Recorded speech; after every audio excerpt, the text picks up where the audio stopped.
Hindi ko talaga maintindihan. Doon sa kay Idol, napanood ko yung kay Idol Tulfo na isang domestic helper dito sa Hong Kong, nagkaroon ng jowa na hindi pa nagkaroon ng jowa na sundalo. Tapos nagpadala siya ng mga pera paunti-unti hanggang sa umabot sa kalahating milyon.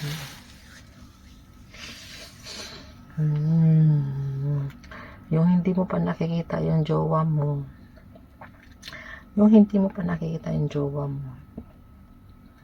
magpakawala ka na ng maraming pera, nadadala ka sa kanyang mga magagandang mga bulaklaking salita,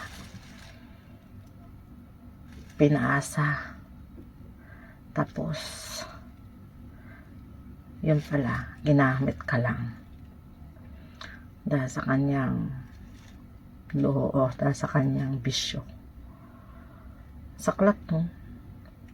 Yung akala mo buo na ang inyong mga plano. Ay, nako, ang hirap talaga makahanap ng totoo, diba? Pero meron pa naman yan sa panahon ngayon. Kaya sa LDR, tayong mga babae, dapat tayong binibigyan ng pera. Hindi yung ikaw nagbibigay ng pera sa lalaki. Joke lang. Hindi naman ganon. Dapat give and take pa rin. Mas maganda pa rin yung patas. Tapos, pag once ang lalaki sa isang beses pa lang na humingi sa iyo ng pera, red flag na yan. Tapos, continuous sa loob ng 5 buwan na hindi pa kayo nagkita. Kalahating milyon na kaagad ang iyong napakawalan. Sana all. No, dapat aware na tayo eh. Marami nang binabalitang mga ganyan eh. Kasi, huwag kang magpapaniwala dahil, ay, sundalo siya. Maganda ang kanyang trabaho. Maganda ang kanyang... Marami kasing lalaki yung talagang magaling magsalita. Yung mga bulalaklaking pananalita. Sigurado yan.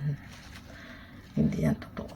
Yung sinasabing mahal ka, pero walang aksyon, pero ikaw ang pinipirahan, huwag kang magpapaniwala sa mga ganyan. Lesson learned. Nakakalungkot man, no? Makapanood tayo ng kapwa natin ng OFW na ganun.